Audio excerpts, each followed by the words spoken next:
Radio Sucesos 101.7 FM presenta su noticiero Sucesos con Milton Pérez y Verónica Larrea. Un periodismo libre para una democracia plena. Los hechos y las opiniones de los sucesos que marcan nuestro tiempo.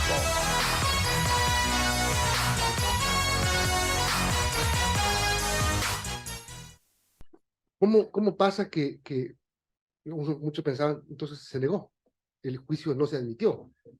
¿Cómo es esto? Ok, buenos días Verónica también y a quienes nos escuchan. Buenos días, usted. ¿Qué es lo que sucede respecto de este tipo de dictámenes de admisibilidad? Obviamente, después del sorteo que fue público, fue designada la doctora Núquez, ¿no es cierto?, como proponente de un proyecto de admisibilidad o no. Eso quedaba del fuero de ella, de hecho, ¿no? Entonces, de lo que se entiende y de lo leído en redes sociales y en algunas noticias, ella presentó un proyecto de no admisibilidad del juicio político en contra del presidente de la República, el cual sumó solo 3 votos favorables. Pero en ese momento se está tratando únicamente, en este caso, el voto de no admisibilidad, al cual se adhirieron 2 jueces más. En este caso se entiende que es la doctora Corral y el doctor Herrería, y hasta ahí se quedó. Entonces, en contra de ese proyecto de no admisibilidad, votaron otros jueces. No sabemos si es que hubo una votación per se o hubo abstenciones. Lo que sí sabemos es que Richard Ortiz y Ali Lozada votaron en contra de dicho proyecto, porque ellos han sido sorteados para elaborar el nuevo proyecto. ¿Qué nos dice el artículo 195 de la Ley Orgánica de Garantías Jurisdiccionales y el 38 del Reglamento de Sustanciación de Procedimientos en la Corte Constitucional? Que el sorteo será entre los jueces que votaron en contra, Milton. Entonces, solo sabemos en este momento que Richard Ortiz y Ali Lozada votaron en contra de ese proyecto. Perdón, solamente para aclarar, la Corte Constitucional, porque ayer veía un ruido en redes sociales, que le pedían a la Corte que publique la votación, que publique todo. ¿Está obligada a hacer público los votos? No, no está obligada. En los plenos jurisdiccionales, Milton, cuando se debate el fondo de un asunto constitucional, son plenos cerrados, ¿sí? Lo que son públicas son las audiencias. Ahora, y justo me preguntaba también una colega tuya periodista, me decía, ¿en qué momento nosotros podremos saber sobre ese proyecto? Le decía, salvo que sea citado en el dictamen final, nosotros no podremos saber en qué sentido fue redactado en este caso, el dictamen o el proyecto de dictamen de la doctora Núquez. Por eso especular sobre ese tema de cómo se votaron o qué es lo que se presentó, creo que no viene al debate. ¿Cuáles son los hechos ciertos? Teresa Núquez presentó un proyecto de no admisibilidad, se sumaron, y esto tampoco se sabe, ¿no? Se dice, igual creo que se les ha salido a los asesores o a la gente que trabaja en la Corte, que fue una votación 6-3 en contra de dicho proyecto, ¿no es cierto? Al que se sumaron la doctora Corral y el doctor Herrería. Entonces el resto queda que votó en contra. Claro. Y te digo que fueron en contra o se abstuvieron del mismo, ¿por qué? O sea, no fueron positivos, digamos, no fueron positivos por el proyecto de la doctora Núquez. Y aquí viene el tema. ¿Qué es lo que pasa? En la Corte Constitucional existe la concurrencia de votos. ¿Qué significa esto? Yo me adhiero a tu voto, es decir, al resultado de tu voto, es decir, en este caso, la no admisibilidad del juicio político, pero mis razones son diferentes. Mi argumentación jurídica es diferente y los jueces tenían 48 horas para hacer esto. Entonces, ahí sí, bajo esa lógica deductiva, entenderíamos que tuvo 6 votos en contra de dicho proyecto, ¿sí? Pongámoslo más sencillo, porque es bastante confuso. Verónica Larrea nos presenta un proyecto de no admisibilidad, ¿sí? Estamos de acuerdo con el resultado de Verónica, ¿sí?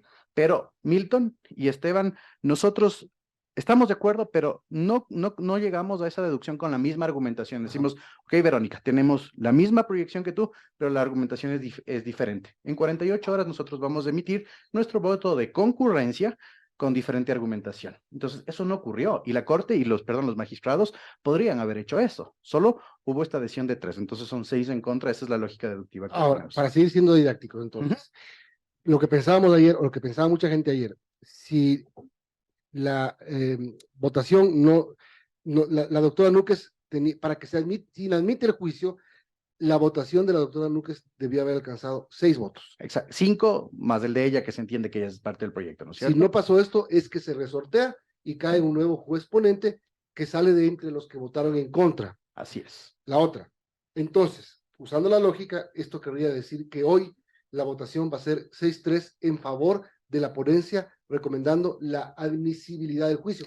¿O no es tan así? Se entendería que sí, Milton, se entendería que sí, que al no haber utilizado la concurrencia de votos previa a favor de la no admisibilidad, todos los demás votos fueron en contra, ¿sí?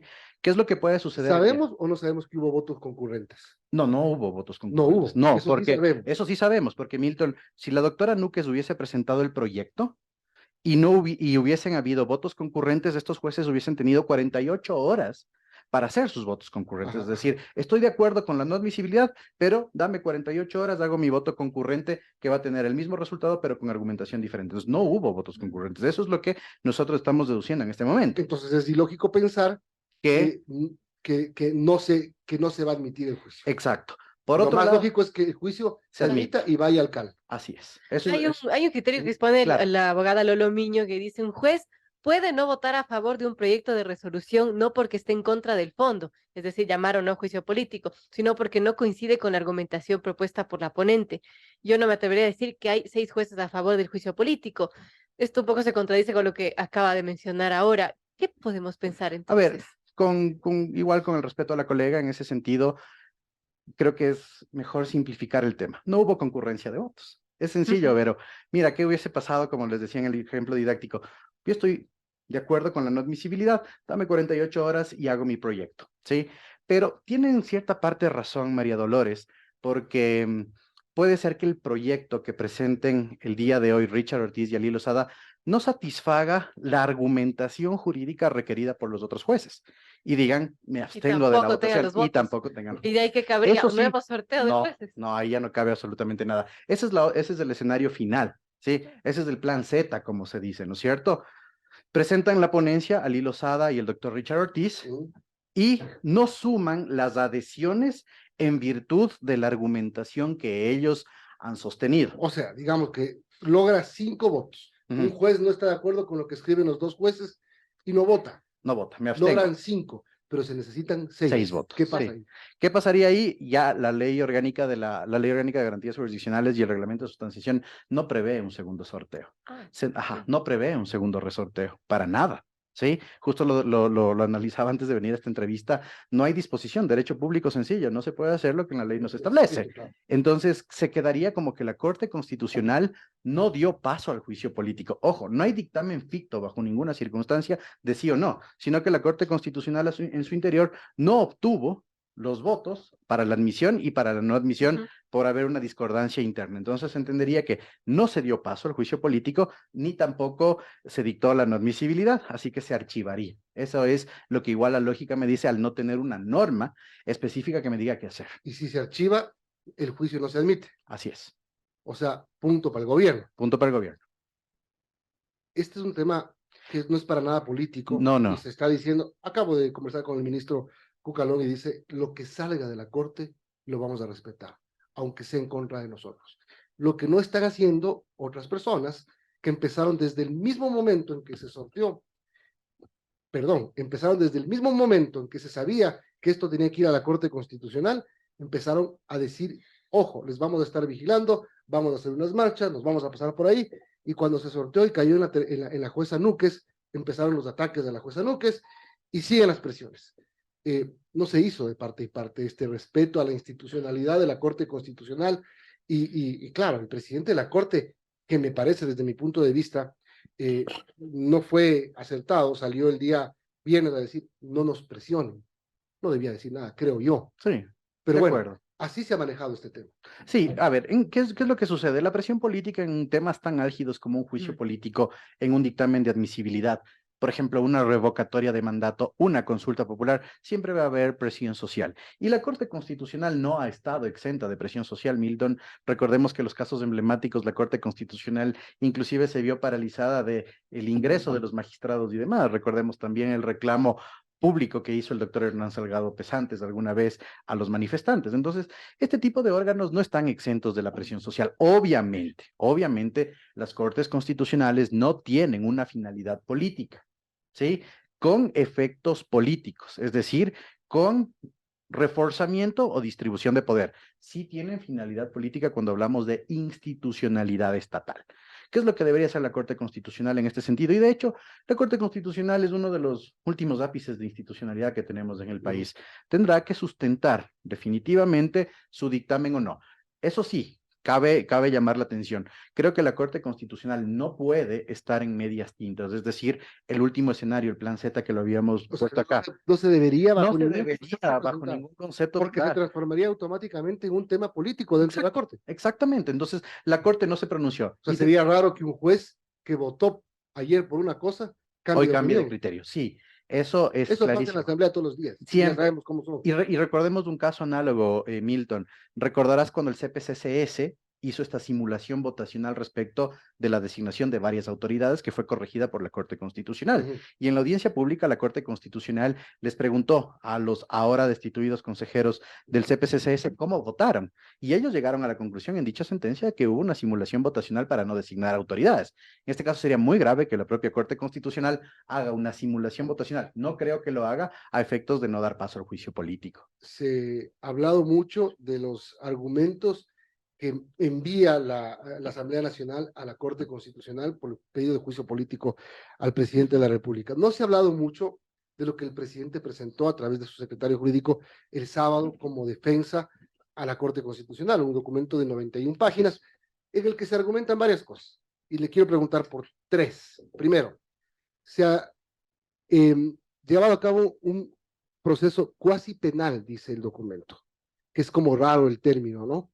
Usted me dirá si es que es correcto o es incorrecto la utilización de este término por parte del gobierno. Segundo, se está utilizando la herramienta del juicio político como un instrumento para desestabilizar la democracia. Entre otras cosas más, se han obtenido pruebas de manera fraudulenta, dice el documento del gobierno. Tres de varias. ¿Qué le parece?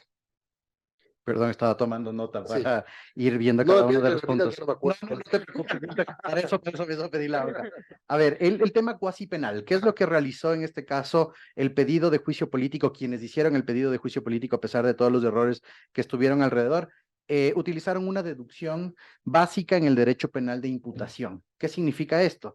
Que buscaron la calidad, en este caso del presidente de la República, una acción que tenía consonancia con la tipicidad penal, perdón, a efectos de poderle imputar un proceso. Eso es lo que hizo alusión el doctor Ortiz y el doctor Neira, además que Edgar Neira, que firmaron este documento. Entonces, ese tema de cuasi penalidad es por la deducción lógica que utilizaron los peticionarios, y en este caso quienes hicieron el pedido de juicio político, para no, o al menos para cuidar que existe efectivamente la infracción, cuidándose de, en este caso, las incorrecciones que habían en el caso Glass cuando decían, ok, Jorge Glass puede ser presumiblemente autor de tal delito por esta circunstancia, y solo lanzaban las ideas. Entonces, ¿qué se hizo acá? Se hizo una deducción lógica utilizando, en este caso, una argumentación básica del tipo penal. Es por eso que se dice eso. Yo no veo imputaciones de carácter penal en ese sentido, ¿no? Porque tampoco hubo, por ejemplo, una investigación per se. No se están utilizando elementos de la investigación del caso Encuentro, porque recordemos que todas las investigaciones previas son de carácter reservado, y así lo ha dicho la doctora Salazar. Entonces, no creo que haya este tema penal. Ahora, vamos con el tema de las pruebas fraudulentas. El artículo 153 de la Ley Orgánica de Garantías Jurisdiccionales y el 129 de la Constitución, que son los que tratan el tema de la admisibilidad del juicio político, establecen que los asambleístas, y en este caso los peticionarios del juicio político, deben presentar las pruebas o anunciarlas, pero que a su vez la Corte Constitucional no hace una valoración de prueba, ni tampoco de responsabilidad de presidente. Eso tenemos que tenerlo clarísimo. Entonces, en ese sentido, decir que las pruebas fueron obtenidas fraudulentamente, el único que tiene la capacidad para dictaminarlas en ese sentido son los propios jueces en el ámbito penal. No existe fraudulencia de prueba en el inicio de un juicio político, ya que la misma no es valorada en la Corte Constitucional. La prueba se la valorará luego en la comisión, en el ejercicio de cargo y descargo. Es decir, presidente, a usted le imputamos esto, el presidente tendrá que decir, ok, yo descargo su imputación en virtud de estas acciones, ¿sí? Entonces, en ese sentido, el tema de la fraudulencia no tiene por qué ser evaluada por la Corte Constitucional. Finalmente, Milton, el tema de la desestabilización. Todos los procesos que en este sentido cambian o pretenden cambiar un mandatario o que pueden significar un clivaje de carácter político en la redistribución del poder, van a desestabilizar la democracia. Siempre, sea un juicio político, sea una muerte cruzada, sea una iniciativa de revocatoria de mandato, sea inclusive una consulta popular, van a hacer una desestabilización. Pero en ese sentido, las herramientas constitucionales están ahí para ser aplicadas. ¿Por qué causa tanta irradiación en este sentido negativa este juicio político? Porque es la primera vez que se lo propone y llega a estas instancias de discusión. Porque el caso Glass fue tratado en la Corte Constitucional cuando Glass ya no era presidente y estaba privado de su libertad. Estamos hablando de un mandatario en plenas funciones. Es por eso que se le puede dar esta calificación. Son las 8:40, estamos conversando con el abogado Esteban Ron, abogado constitucionalista. Ahora, Esteban, hablando de los posibles escenarios que pudieran pasar, también se ha planteado que si es que ya la Corte Constitucional da paso a este juiciamiento político, el presidente tiene un as constitucional bajo la manga, que es esta famosa muerte cruzada. Para ello hay tres causales para dictaminarla. La pregunta es, ¿se ajustaría? ¿Podría el presidente dictaminar esta muerte cruzada? Sí, de acuerdo, sí podría dictarla. Ahora lo que tenemos que fijarnos es en lo que les gusta decir a quienes hacen comunicación política, el timing. ¿En qué momento se anunciaría la muerte cruzada?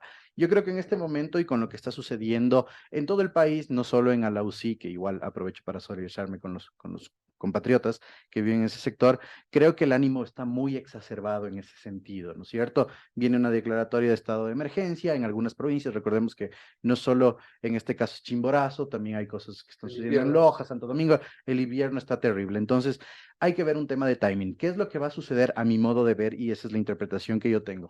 Digamos que la Corte Constitucional el día de hoy presenta la admisibilidad al juicio político. Esto va al CAL, el CAL tiene 3 días para enviar a la comisión. La comisión tiene 10 días para realizar el cargo, es decir, los interpelantes internos deben ir a presentar el cargo. Y el descargo, a mi modo de ver y de lo que se ve, lo hará el ministro Cucalón, ¿sí?